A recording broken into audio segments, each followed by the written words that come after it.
አሁን ብቻዬን ነኝ ሲንግል ነኝ አልኩት። አሁን አንድ ቃል ትገበኛለሽ ወይ አለኝ። እሺ ምንድነው ቃል ምገባ አልኩት። ታገበኛለሽ ወይ አለኝ። እንዴት ማወቅ እችላለሁ? እንዴት አንተን በዚህ በሶሻል ሚዲያ እንዴት ማግባት እችላለሁ? እሱ በኋላ አስባለሁ አልኩት። በቃ እንደዚህ እያለ የሆነ ነገር ፎስተር ምናምን እያለ በጣም ነው የምወድሽ፣ አፍቅርሻለሁ፣ እወድሻለሁ፣ ምን ነው አንቺ ራሽን ታካብጃለሽ እያለ በቃ ማወቅ ፍቅር ላይ ነው የገባሁት። እኔ ማወቅ ፍቅር ላይ ነው የገባሁት።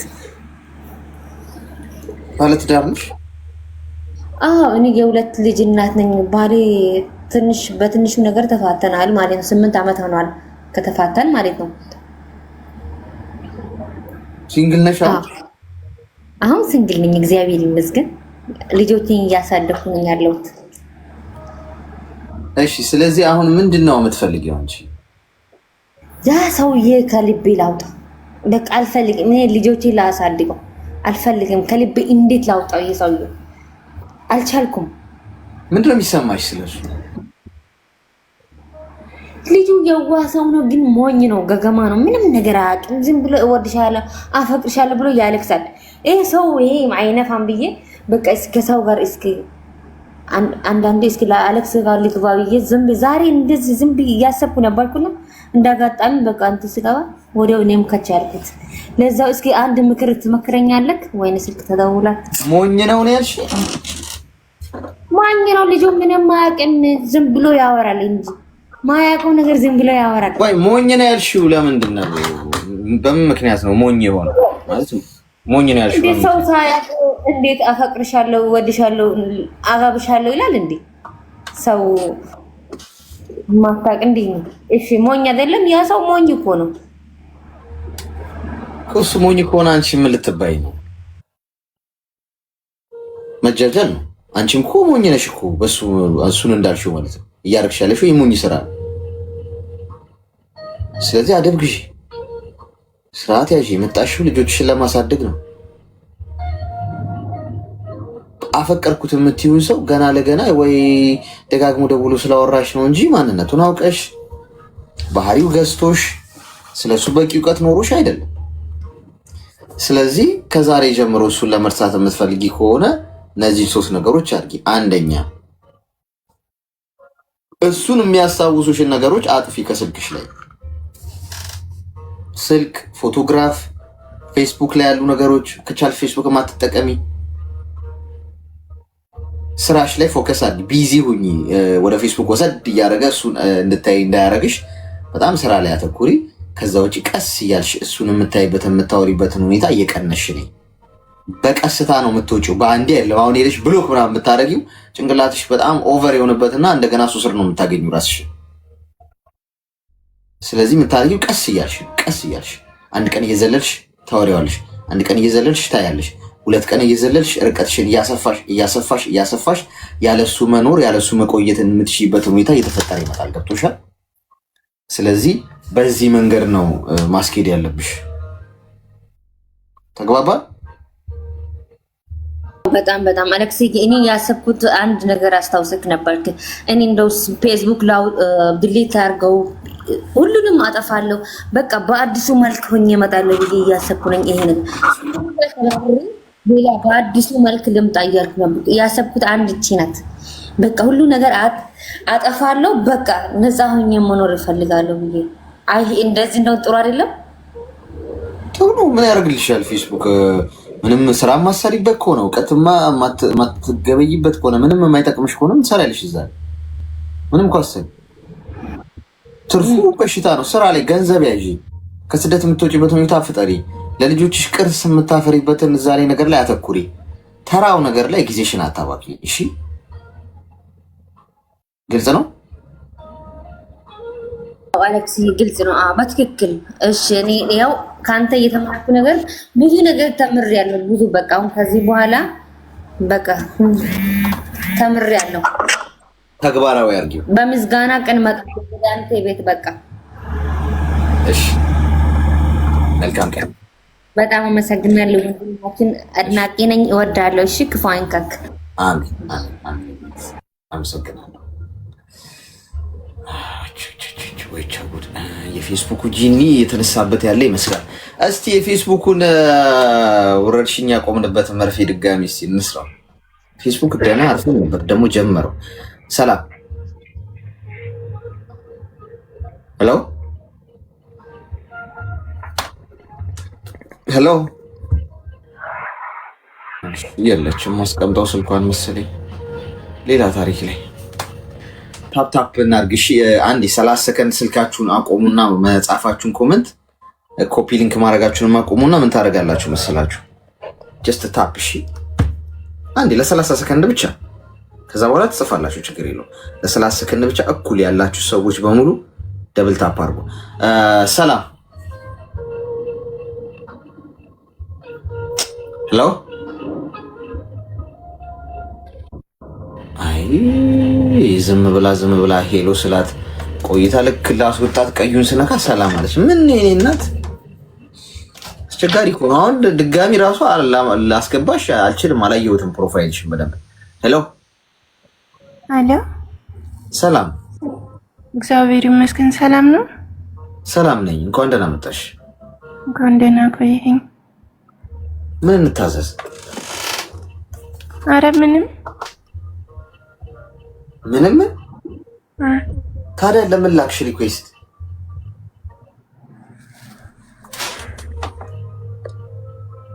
መልስ የላትም።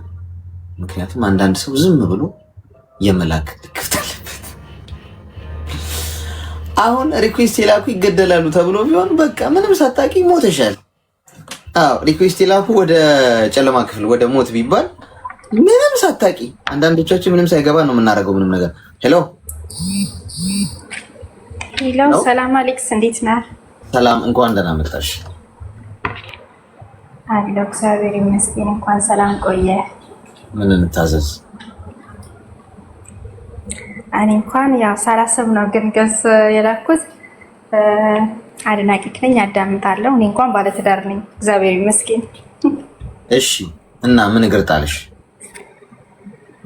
አይ ድንገት ነው የገባሁት፣ ይቅርታ። አራት ላኩ ጋይስ፣ ስንት ሰው መድረስ አለበት? ለምን ትልካላችሁ? አሁን ለዚህ ህግ እናውጣ። አሁን ዝም ብሎ ምንም ሳያውቅ ሪኩዌስት የላከ ይቦለካል እንበል? አስቸጋሪ እኮ ነው ጎበዝ። አታርጉ ስንባል ብናደርገው ነገር በጣም ነው የሚያዝናናኝ። አሁን ያረጉታል ዝም ብላችሁ። ሄሎ ሄሎ፣ እሺ የለችም። ያረጉታል አታርጉ ሲባል አርጉ ቢባል አሁን ምንም ሁላችሁም ሪኩዌስት ላኩ እሺ ሁሉም ሰው ቢባል ነው ለፈለፈው ምናምን አልክም ነው የሚለው ሰው። አታርግ ተባለ እስቲ ምን አባቱ እንደሚያመጣ ያለው አትላኩ ማለት ላኩ ነው። እሺ እኮ ነው ጀስት ካልሆናቸውም ባለትዳርኮች ጀስት አለመንካት እኮ ነው። በሻ አታዳምጪ፣ ምን ችግር አለው? ሄሎ መግባት ግዴታ እኮ አይደለም። መግባት ግዴታ አይደለም። አሁን አንቺ ገብተሽ በምትወጪበት ሰዓት ሌላ ሰው ቢገባበት አሪፍ። እኔ ግን አላቅበትም። ምኑን ነው የማታውቂበት? ሄሎ ሄሎ፣ ሰላም ሰላም፣ እንዴት ነህ? እግዚአብሔር ይመስገን። ምን እንታዘዝ? እኔ ስለ ራሴ ነው ማውራት ፈልገው፣ ስለ ታሪኬ እና ስለ ፍቅረኛ። እሺ ንገሪ። እኔ ተወልጄ ያደግኩትኝ ክፍለ ሀገር ነው እና እናቴ ጥላኝ የሄደችው 1 ዓመት ከ2 ያለውኝ ነው ማለት ነው። እሺ እና እናቴን ማውቃት ከ17 ዓመት በኋላ ነው ማለት ነው። ጭራሽ መታ ጠይቃንም አታውቅም። ኦኬ። እና ያሳደገን አባታችን ነው። 3 ልጆች ነበረን። አባታችን ነው ውጭም ቤትም እየሰራ ያሳደገን ማለት ነው። ኦኬ። እና ከ16 ዓመት ልክ እዛ ከ1 እስከ 4 እዛ ክፍለ ሀገር አባቴ ጋር ሆኜ ተማርኩኝ። ከዛ 4ኛ ክፍል እንደጨረስኩኝ አባቴ እህት አዲስ አበባ መጣችኝ ካልወሰድኳት እዛ ላስተምራት ብላ ማለት ነው። እሺ። ከዛ አዲስ አበባ መጣችኝ እና ያው የቀን አስተምርሻለሁ ብላ ነበር ያመጣችኝ። ያው የቀን አላስገባችኝም፣ የማታ አስገባች። ከዛ የማታ እየተማርኩኝ ከሷ ጋራ ተጋጨን፣ አልተስማማንም 2 አመት እንደተማርኩኝ ማለት ነው። እሺ ከዛ ጠፋውኝና ሰው ቤት ገባው ስራ አፈላልጌ ማለት ነው። ከአባቴ ጋር ስመጣ 12 አመቴ ነው። በ12 አመቴ ነው የወጣሁትኝ ማለት ነው። ከዛ እሷ ጋር 2 አመት ተቀመጥኩኝ። 15 14 አመት ነበርኩኝ በዛ ሰዓት ማለት ነው ከአክስቴ ጋር ስወጣ።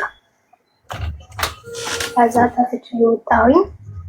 ከዛ ጠፍቼ ስወጣ በትምህርት ቤት ነበር። ትምህርት ቤት ጓደኛዬ አብራኝ የምትማረዋ እንደዚህ ነው። እኔ ከአክስቴ ጋር ምንም እየተስማማሁኝ አይደለምና ስራ ፈልጊልኝና በቃ አስጠፊኝ ምናምን ነገር አልኳትኝ። ከዛ እሺ አለችኝና ስራ ፈልጋ ምናምን ልክ የመጨረሻ ቀን ለጎረቤት ተናገርኩኝ እንደዚህ ልጠፋ ነው ምናምን ብዬ። ከዛ ያቺ ጎረቤት ለአክስቴ ነገረቻትና አክስቴ ደግሞ ትምህርት ቤት ድረስ ፖሊስ ይዛ መጣች ማለት ነው። ከዛ ለፖሊሶቹ ተናገረች፣ ከዛ ለመምህሮቹም ተናገረች። ምን ሆነሽ ነው ምናምን ስባል እኔ ከአክስቴ ጋር እየተስማማኝ አይደለም ምናምን አልኳቸው፣ ነገርኳቸውኝ። በቃ ምናምን አሉ። እዛ ተቆጡን ሁለታችንም፣ ልጅቷንም ተቆጧት። እንዴት እንደዚህ ታረጊያለሽ ምናምን ይሄ እኮ ወንጀል ነው አሏት።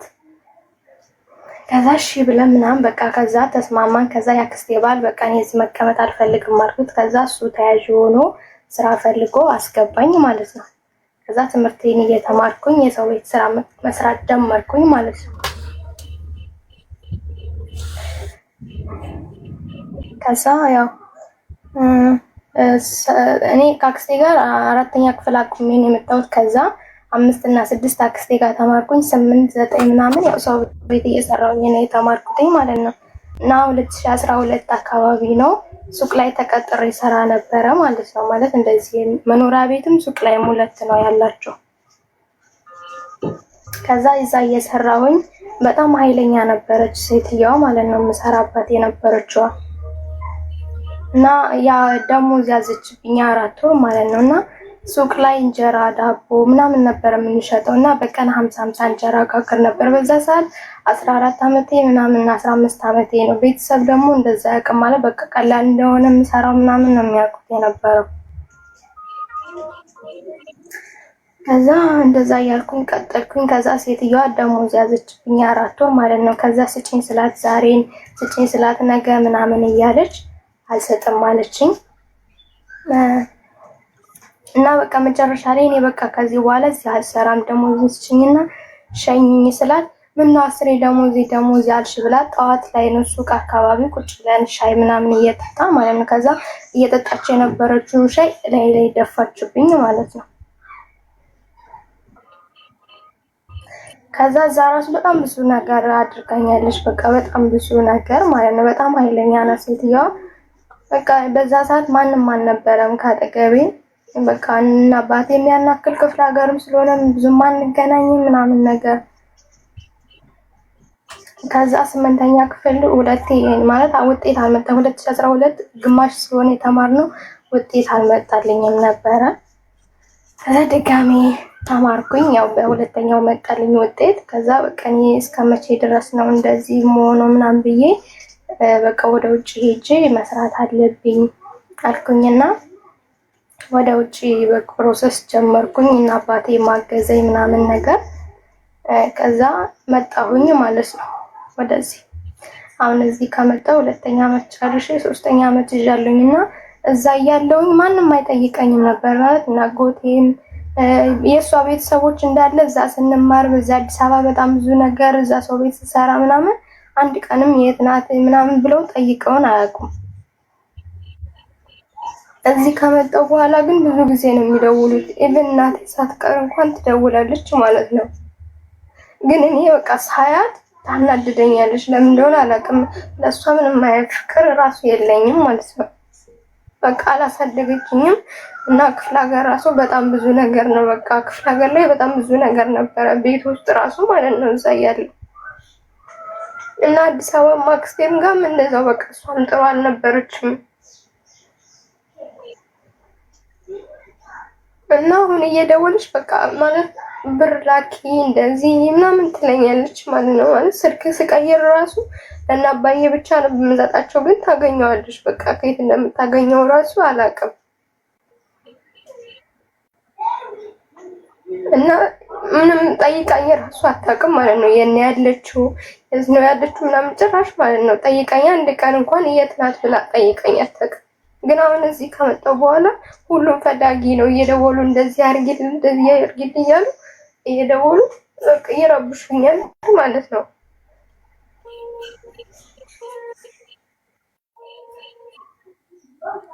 እና ለእናት ያለኝ ጥላቻ በጣም ትልቅ ነው ማለት በቃ የእሷን ድምጿን ራሱ ስሰማ በቃ ሰላሜ ነው የሚረበሸው። በጣም ነው የምታናድደኝ። ለምንድን ነው የምታያት? በቃ ስላላሳደገችኝ ደግሞ ስትሄድ የትም ጥላኝ ነው የሄደችው መንገድ ላይ ማለት ነው። እና እሱ ስሰማ ምናምን ያመኛል።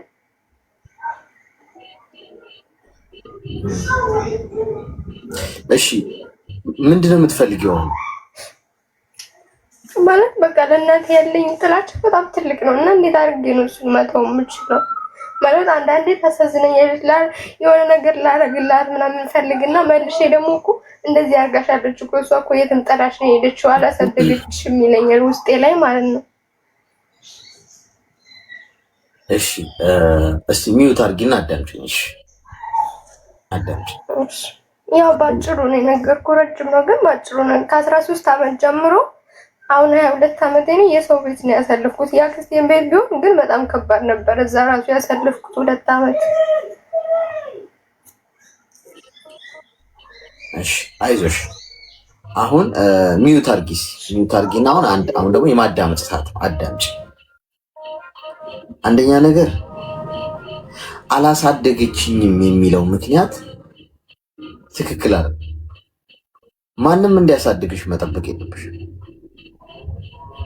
እንድታድጊ የሚያደርገው ፈጣሪ ብቻ። ሰው በመልካም በምርጥ ቤተሰብ ውስጥ አድጎ ይበላሻል። እናት አባት ኖሮ አያት ኖሮ በደንብ በእንክብካቤ እንደ እንቁላል የተያዘ ልጅ እኮ ይበላሽ። አመስግኝ እንጂ መጥፎ ነገሮቻችሁ እኮ ለጥሩ ነገሮቻችሁ መንገድ ናቸው። አንቺና አንድ የሀብታም ልጅ ተሞላቆ ያደገ ልጅ እኮ ህይወት የምትረዱበት መንገድ ይለያያል። አንቺ ህይወትን የምታይበት መነጽርና አንድ በእናትና በአባቱ ተሞላቆ ያደገ ሰው የሚያይበት መነጽር እኮ ይለያያል። አንቺ የበሰልሽ ሰው እኮ ነው የምትሆኚው። ያበሰለሽ እኮ መጣለሽ እኮ ነው፣ መረሳትሽ እኮ ብቻሽን ጥለውሽ መሄዳቸው። እኔ ብቻዬን የተውኝ ሰዎች ማሸልማለሁ። የኔ እናት እንደነሱ ባለውለታ የለኝም እንጂ ሲጀምር እንደነሱ ባለውለታ የለኝም።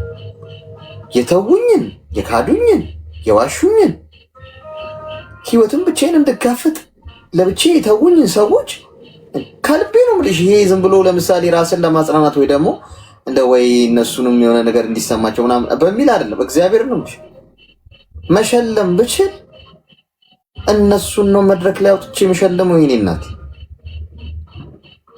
ለምን ካልሽኝ ባይተውኝ እኮ ይሄኔ እየተሻልኩ እኮ አልሆንም ነበረ። ገብቶሻል? ባይክዱኝ እኮ ምናልባት እኮ ይሄኛውን ሳይድ አላየውም ነበረ። አሁን አንቺ አሁን እናትሽ ጥላሽ ባትሄድ አክስትሽ ቤት መጥፎ ጊዜ ባታሳልፊ አሁን በራስሽ ጠንክረሽ ትቆሚያለሽ እንዴ? አትቆሚም እኮ። ይሄ ምንድነው? የምቾት ቀጠና ውስጥ ነው የምትሆኚው። አለቀ። ኮንፈርት ዞን ውስጥ ነው የምትሆኚው። ችግር ምን እንደሆነ አታውቂም። በራስሽ ተነስተሽ ጥሩ ግሮ መብላትን አታውቂም። ስለዚህ ሁሌ እናትሽ ነሽ የምታጎርስሽ። ስለዚህ በጣም በጣም በጣም በጣም በጣም በዚህ መንገድ አይተሽ ጭራሽ ይቅርታ ራሱ ሳትጠይቅሽ ይቅርታ አድርጊላት ለሰላምሽ ስትይ። ገብቶሻል? አንደኛ ነገር። ሁለተኛ አንቺ እንደዚህ ማልቀስ አይገባሽም። ማስለቀስ ነው ያለብሽ። እንዴት ታስለቅሻለሽ የሚለው ላይ እናውራ። ራስሽ ላይ በመስራት ራስሽን የተሻልሽ አድርገሽ በማግኘት የጎዱሽን ሰዎች አይቀጡ ቅጣት መቅጣት ትችያለሽ። ገብቶሻል? ራስሽን የተሻልሽ አድርገሽ በማስረዳት አንቺ ጫማ ውስጥ ያልሆነ ሰው ሊረዳሽ አይችልም። ኦፍኮርስ እረዳዋለሁ። አሁን ምርጥ እናት ያላት ወይም ቆንጆ አድርጋ ያሰደገችው ሰው ወይም ጥሩ እናት ያለው ሰው አንቺ ምን ተለፈልፍ ያለሽ እናትን የመሰለ ነገር የለም ይልሻል። ህመምሽን አይረዳው። አብዛኛው ሰው ፈራጅ እሱ ያለበትን ስሜት እንጂ አንቺ ያሳለፍሽውን አያውቅም። ያም ሰው እኮ ትክክል ነው። ጥሩ እናት ካለው እናቱን አፕሪሼት ማድረግ አለበት። ያ በአንቺ ሳይድስ ቢሆን የምር ይሄን ይለው ነበር? አናውቅም። እሱ ሲኮን ብቻ ነው። ስለዚህ እኔ አልፈርድብሽም፣ ጀጅ አላረግሽም። ሀሳብ ነው የምሰጥሽ አንቺ ደህና እንድትሆኚ፣ አይምሮሽ ሰላም እንዲሆን። ምክንያቱም መረሳት፣ መጣል፣ መተው ምን አይነት ከባድ ስሜት እንዳለው ሊገባኝ፣ በሰው ቤት ተረግጠሽ መኖር። ስለዚህ አንቺ አሁን የተሻለው ከፍታ ነው የሚገባሽ። የተሻለው የከፍታ ሌቭል ላይ ማደግ አለብሽ። በአስተሳሰብ ልዕልና ከፍ ማለት አለብሽ። ፈጣሪ ያንን ሁሉ ነገር አሳልፎልሻል አይደል? አንቺ በጭንቅላት ልትበልጫቸው ይገባል። አሁን ሄደሽ እናትሽ ቢወርቁ ብታነሽ አለሁልሽ ምናምን ብታያቸው በቃ እኮ የመጨረሻ እኮ ጭንቅላታቸው ነው የምትጎጂው። እኔ ትቻት ሂጂ ጥያት ሂጂ እሷ አድጋ ጥራ ለፍታ እንደዚህ ማድረጓ ምን አይነት አይምሮ ቢኖራት ነው? ትደንቅብሻለች። ሁለተኛ ሰላም ታገኛለሽ። ሶስተኛ በራስሽ ትኮሪያለሽ። እንደዛ ተገፍተሽ እንኳን አንቺ ጥሩ ካደረግሽ ማለት ነው፣ መልካም ልብ ካሽ። ስለዚህ እንድታሰምሪበት የሚያስፈልገው ጉዳይ ማንም እዚህ ምድር ላይ ለአንቺ ለመቆም የተፈጠረ የለም። ብቻሽን ነሽ፣ ብቻሽን ነው የምትፋለሚ። ለብቻ መፋለም ደግሞ ያለው ጣዕም ልነግርሽ አልችልም። ስለዚህ በርሽን ዘጋግተሽ አሁን ለብቻሽ ህይወትን ታግለሽ ቆመሽ ጠንካራ ሆነሽ ገንዘብ ይዘሽ ጤናሽን ጠብቀሽ የተሻልሽ ሆነሽ እንደውም ለገፉሽ ሰዎች ምን መሆን አለብሽ? አንቺ እጅ መዘርጋት ስቺ። ከዚህ በላይ ጦርነትን በድል ማሸነፍ የለም ባይዘ። ስለዚህ እህቴ በጭንቅላት ብለጫቸው፣ ጎበዝ ሴት ሁኚ። ጨለማ በጨለማ አይደለም ይሻሻለው ወይም የሚጠፋው፣ ብርሃን ነው ጨለማን የሚያሸንፈው። ስለዚህ አንቺን ጨለማ ውስጥ ለውሽ ሄደዋል። ምን አለበት አንቺ ጥሩን ሳይድ ብታሳያቸው። ፈጣሪ ውለታ ውሎልናል። ለእያንዳንዳችን ችግራችንን አሳልፏል፣ መከራችንን አሳልፏል። ሁሉ ነገር ያልፋል። ካለፍነው በኋላ ግን ጥፍራችንን የምናወጣ ሰው አንኑ። በተለይ የበደሉ ሰዎች ላይ ጥፍር የምናወጣ ሰው አንኑ። ከቻልን እንተዋቸው፣ ከቻልን ከወደቁ እናንሳ፣ ካልሆነ ግን እንተው። እስኪ ይኑሩ የራሳችን ምን አገባኝ በእነሱ ህይወት ብለን ክፉም ደግም ከማውራት ተቆጥበን የራሳችንን ምናመሰግነው ፈጣሪን በዛ መንገድ ነው። አለን እኔ ላደረግኩላት መልካም ነገር እሷ ይሄንን መንገድ ከተወችው ብሎ ያስባል ፈጣሪ። አይሽ ግን ያን ሁሉ መከራ አልፈሽ እዚህ ጋር መተሽ አንቺ ጥፍርሽን ካወጣሽ ትክክል አይደል? ስለዚህ መለስ ብለሽ አንቺ ብለጪ። እሺ ስማርት ሁኚ። ተግባባን? ተግባብተናል። አመሰግናለሁ። እሺ መልካም ቀን። ስለ ፍቅረኛ ወይኔ አስወጣዋል። ስለ ፍቅረኛ ልትል ስትል አሁን እንኳን እኔ መርፌ መወጋት ያለብኝ የጨረሰች መስሎኝ እኮ ነው። አመሰግናለሁ ስትለኝ በቃ መልካም ቀን ብዬ ማስወጣት አላየሁትም። ስሟ ማን ነበር? በእናታችሁ ላስገባት ድጋሚ አትይኝም? ወዲያው ማን ነበር ስሟ? ቆይ እሷ ነች።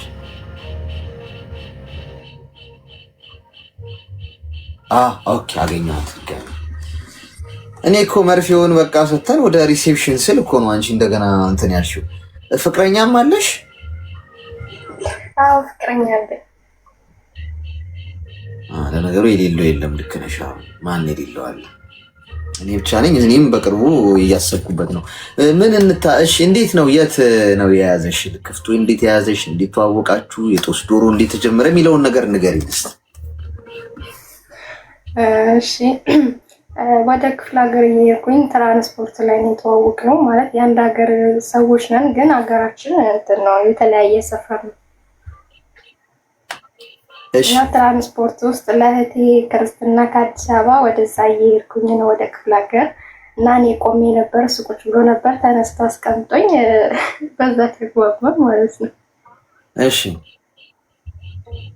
ከዛ ያለ ማለት ስልክ ምናምን ሳንቀያየር ተለያየን። ከዛ ለክርስትና እንደገና ድጋሜ ቤተክርስቲያን ተገናኘን።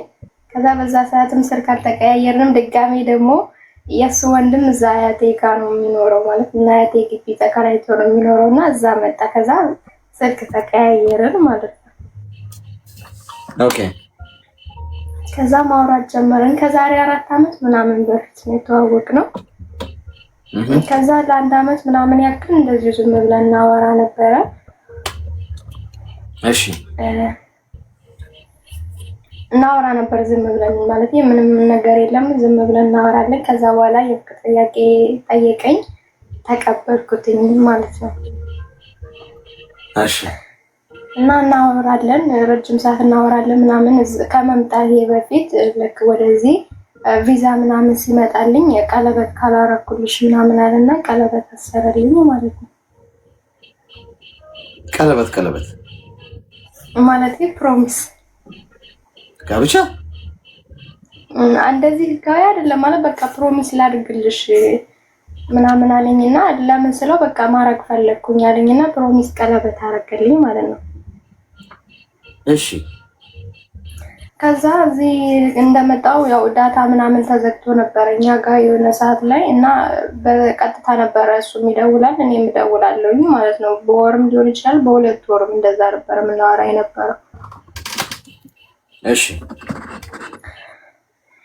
እና ያወራን እና የሆነ ዳታ ሲለቀቅ ያው በዳታ ማውራት ጀመርን። ከዛ ብር የት ነው የምትልኪው ምናምን ስለኝ እኔ ብር የምልከው ወደ ራሴ አካውንት ነው ምናምን ስለው በቃ ማለት በዚህ በብር ጉዳይ ብዙ ጊዜ መጋጨት ጀመረን ማለት ነው።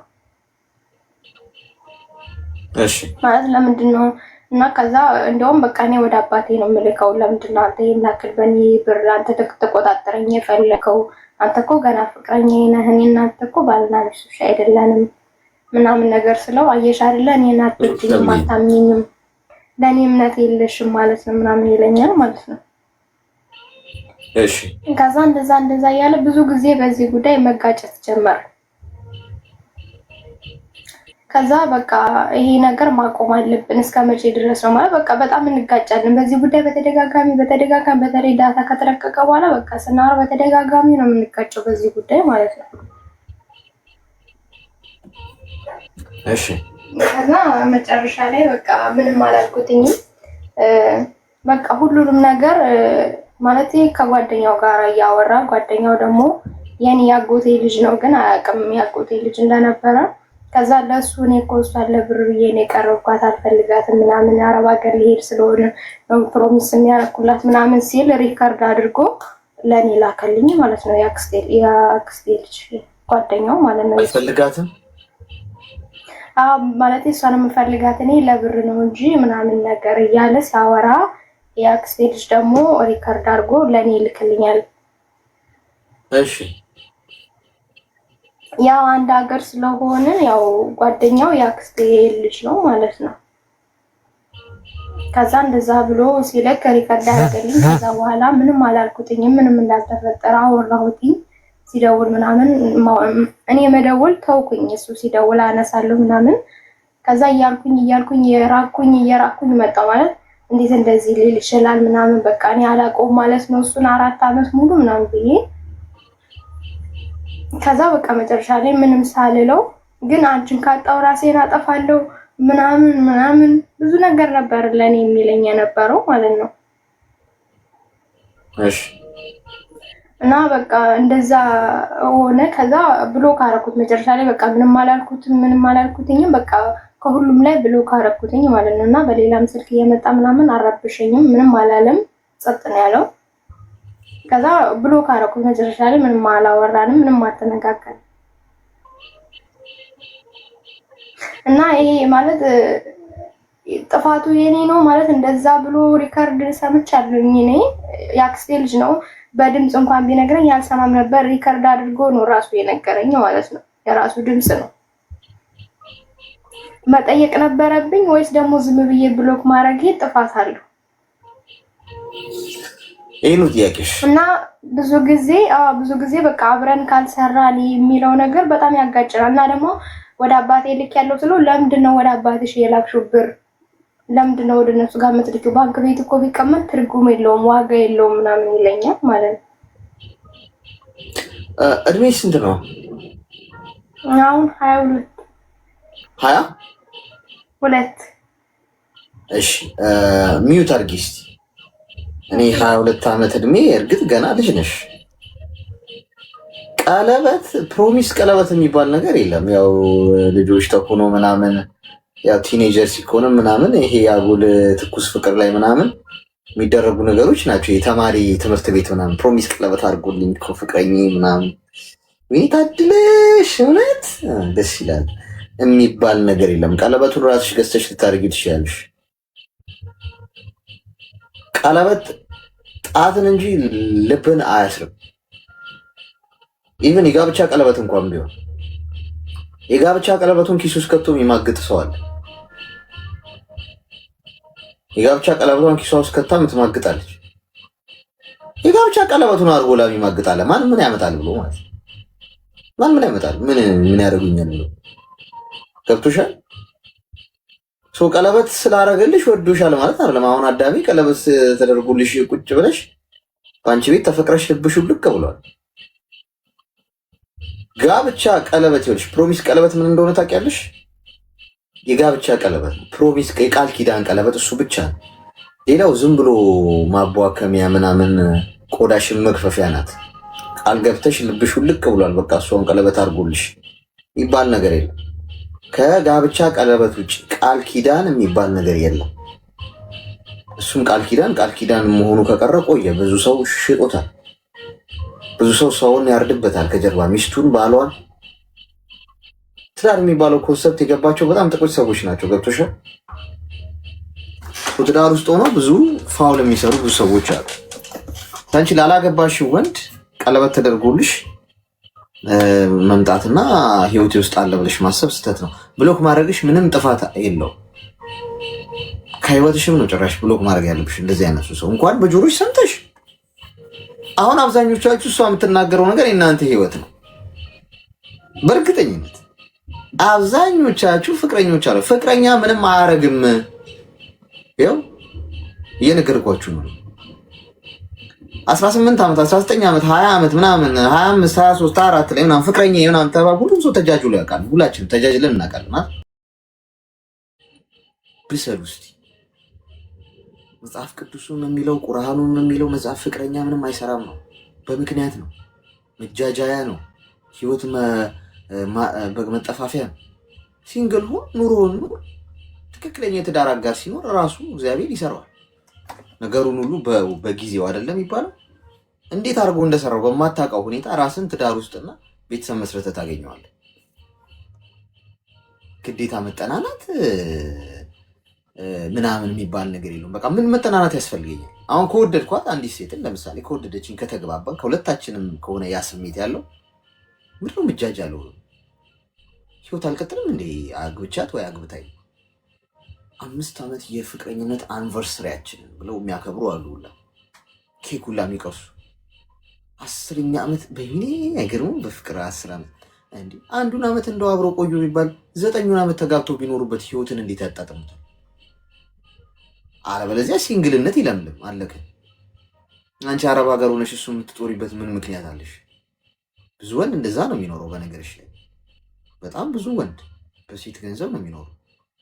ሴት ልጅ ነች የእጅ ሰዓቱን እንኳን የገዛችለት፣ ስልኩን ሴት ልጅ ነች የገዛችለት፣ ካልሲውን ጭምር ገዝታ የምትልክለት ሴት ልጅ ነች።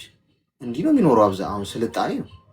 በጣም ብዙ ማውቃቸው ሰዎች አሉ ሴቶቹ ጭምር የሚገዙ ለፍቅረኛ። ታይ አይጠቅምሽም፣ ታይ ይሄ መንገድ ልክ አይደለም ብዬ ነግሬያቸው እንኳን እሺ ብለው የራሳቸውን እዛው የሚያገኙ ሴቶች አሉ። ከዛ ህይወቴ ተበላሸ እኮ ይሉኛል። ምን ላድርግ? እኔ ፈጣሪ አይደለሁ። እንደ አንድ ግለሰብ ልክ ያልሆነ ነገር ኦኬ ልክ አይደለም ብዬ ሀሳብ ልሰጥ እችላለሁ እንጂ እጇን ይዤ ወይ እንደ አባቷ ላስራት አልችልም። አንቺም ይሄ ዕጣ ነው የሚገጥምሽ። ሰው ሀገር ልትሄጂ ስትይ አሯሩጦ ቀለበት ያሰረልሽ በቃ ፕሮሚስ ነን እና አንቺ ልጋባለን፣ ብሯን ብትልኪያትም ችግር የለውም። ከዛ አንቺ በላክሽው ገንዘብ ቤቱን ይሰራል። ወንድ ጥበሱ ጋይስ፣ ጎርናና ድምፅ ጥበሱ አላልኩም። ፂም ያለው አላልኩም። ፀጉር ያለው አላልኩም። ቆንጆ ልብስ የሚዘንጥ ሱፍ የሚለብስ አላልኩም። ቆንጆ ደረት ያለው አላልኩም፣ ወንድ ነው ያልኩት። ልብ ያለው የሚያስተውል ሰውን መጉዳት የማይፈልግ በሰው ህይወት መጫወት የማይፈልግ ድራማ የማይፈልግ ድራማ ነው። ብዙ ሰው አሁን ድራማ ነው የሚሰራው። አብዛኛው ሰው ድራማ ነው የሚሰራው። የእውነቴን ነው የምነግርሽ። በጣም ብዙ ሰው ሴትም በይ ወንድ ከድራማ ራቁ። የሰዎች ህይወት ላይ ድራማ ከመስራት ማለት ነው። አታፈቅራትም፣ በቃ አታፈቅራትም፣ አለቀ። ይቅርታ አላፈቅርሽም። ምንም ማለት